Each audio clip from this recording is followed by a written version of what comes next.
नमस्कार दोस्तों, मेरा नाम है अंकित और आप देख रहे हैं जय महाकाल चैनल। हाल ही में ही जो बांग्लादेश में शेख हसीना की सरकार गिरी है दोस्तों, उसको घटित होते हुए हमने जुलाई और अगस्त में देखा। लेकिन जो इसकी प्लानिंग है वो पिछले 1 साल से चल रही है। वो कैसे कि अमेरिकन्स जो हैं वो ढाका में पहले जमात इस्लामी से मिलते हैं, फिर वो बांग्लादेश नेशनल पार्टी से मिलते हैं, कभी इसके घर खाना खाते कभी उसके घर खाना खाते हैं। और बीते दिन सुप्रीम कोर्ट के चीफ जस्टिस जो हैं बांग्लादेश के, वो रेजिग्नेशन दे देते हैं क्योंकि सुप्रीम कोर्ट को घेर लिया जाता है बांग्लादेश के अंदर। और ये वही चीफ जस्टिस हैं जो कि जमात इस्लामी के ऊपर बैन लगाते हैं कि वो इलेक्शन में नहीं उतर सकते।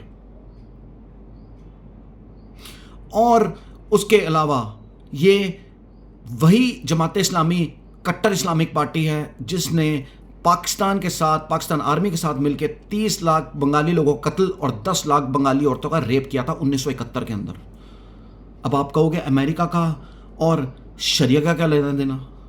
दोस्तों, ये वही अमेरिका है जिसने दैश को जन्म दिया और अलकायदा ने दैश को काटा। ये वही अलकायदा है जिसने 3000 अमेरिकन का कत्ल किया। लेकिन अमेरिका ने फिर इनके साथ जाके क्यों इस्लामिक जो इस्लामिक पावर्स हैं उनके साथ क्यों खड़े हो गए? क्योंकि जहां अमेरिका का फायदा होता है दोस्तों, अमेरिका उसके साथ अपना हाथ मिला लेता है अपने इंटरेस्ट के लिए। पिछले साल 9 मई को सेम चीज पाकिस्तान के अंदर होती है। 9 मई 2023 में एक बहुत बड़ा प्रोटेस्ट होता है, मास प्रोटेस्ट होता है पाकिस्तान के अंदर, जब इमरान खान जेल के अंदर होता है। और इमरान खान पे ब्लेम डाला जाता है कि ये जो प्रोटेस्ट है कैरी आउट पाकिस्तान के अंदर, ये आप करवा रहे हो। इमरान खान कहता है मैं जेल में हूं, मैं कैसे करवा सकता हूं? मैं जेल के अंदर हूं, आप चेक करवा लीजिए, कोई मेरे पास डिवाइस नहीं, कुछ नहीं, तो मैं कैसे करवा सकता हूं? ना मेरे पास कोई फोन, ना मेरे पास कुछ कोई और चीज, तो मैं कैसे करवा सकता हूं मास प्रोटेस्ट? हां, जरूर उसमें पीटीआई के वर्कर्स थे, लेकिन उसमें कुछ भारी ताकतें भी थी दोस्तों, जिन्होंने वो प्रोटेस्ट कैरी आउट करवाया था पाकिस्तान के अंदर, पाकिस्तान को डिस्टेबलाइज करने के लिए। सेम चीज बांग्लादेश में हुई है। स्टूडेंट्स के नाम पे प्रोटेस्ट किया गया और बीच में भारी ताकतें, जमात इस्लाम भी जिसके अंदर शामिल हुआ, और इसको स्टूडेंट प्रोटेस्ट बनाया गया। लेफ्ट और कट्टर इस्लामिस्ट को घटन, जो कि सेम भारत में होता है। इन्होंने ट्राई भारत में भी की, लेकिन भारत एक बहुत बड़ा कंट्री है और बहुत स्ट्रॉन्ग सेंट्रल गवर्नमेंट है यहां पे, तो इसलिए ये कामयाब नहीं हो पाए। अब मैं आपको कुछ चीजें बताना चाहता हूं दोस्तों। मैथ्यू ब्यू, जो कि एक पॉलिटिकल सेक्रेटरी है यूएस एम्बेसी का, उसकी मुलाकात होती है सईद अब्दुल्ला मोहम्मद ताहिर को 16 अक्टूबर 2023 को। इस बंदे से मैथ्यू बे की मुलाकात होती है, जो कि जमात इस्लाम का मेंबर है, सईद अब्दुल्ला मोहम्मद ताहिर। और ये एक मीटिंग मैथ्यू बे की बांग्लादेश बीएनपी से भी होती है और जमात इस्लामी से भी होती है। एमके ज़कोरवा, जो कि एक रशियन है, वो 17 दिसंबर 2023 को बोलते हैं कि अगर शेख हसीना की सरकार आई तो बांग्लादेश में हालात खराब होंगे, और वही हुआ। ये उसने पिछले साल ही बोल दिया था। ये उसको कैसे पता? क्योंकि जब तक आप अमेरिका को यस सर करोगे, तब तक सब ओके है। शेख हसीना ने कभी अमेरिका की सुनी नहीं। उसने जब भारत से फायदा था तो भारत से लिया, चीन से फायदा था तो चीन से लिया। इसीलिए एमवी ज़कोरवा ने यह बात बोल दी। ठीक है ना दोस्तों?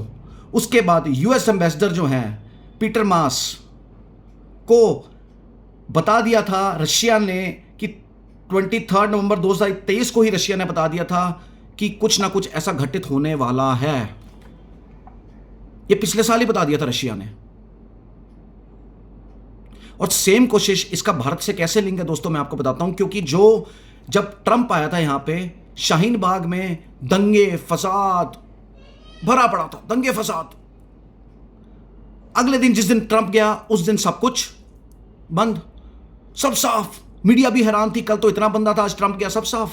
टेंट भी दूर, टेंट भी उड़ गए, बिरयानी इधर उधर गिरी हुई है, खत्म सब। कोई नहीं, कोई बंदा नहीं, ना कोई बिरयानी ना कोई बंदा, जैसे किसी ने रिमोट कंट्रोल दबाया और सब साफ। ये जेएनयू के इश्यूज होते हैं, ये जो किसान आंदोलन में जो फंडिंग आई है, ये कौन करता है दोस्तों? इसके पीछे किसका हाथ है? भारी ताकतों का हाथ है दोस्तों। अब सब जानते हैं कि इस किसान आंदोलन में आड़तियों का हाथ था। अगर ये किसान आंदोलन था तो ये तो पूरे हिंदुस्तान में कैरिड आउट होना चाहिए था ना। सिर्फ पंजाब में क्यों? ये एमपी में भी होता, महाराष्ट्र में भी होता, यूपी में भी होता, ये सिक्किम में भी होता, ये गुजरात में भी होता, लेकिन पंजाब में क्यों? ये जो जेएनयू में ये जो चीज़ें होती हैं, जो जेएनयू या फिर ये शाहीन बाग, ये किसकी उससे हो रहा है?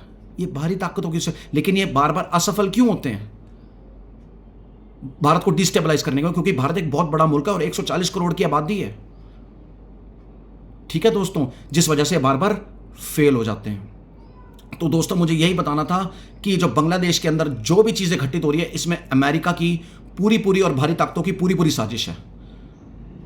जय हिंद, वंदे मातरम, भारत माता की जय।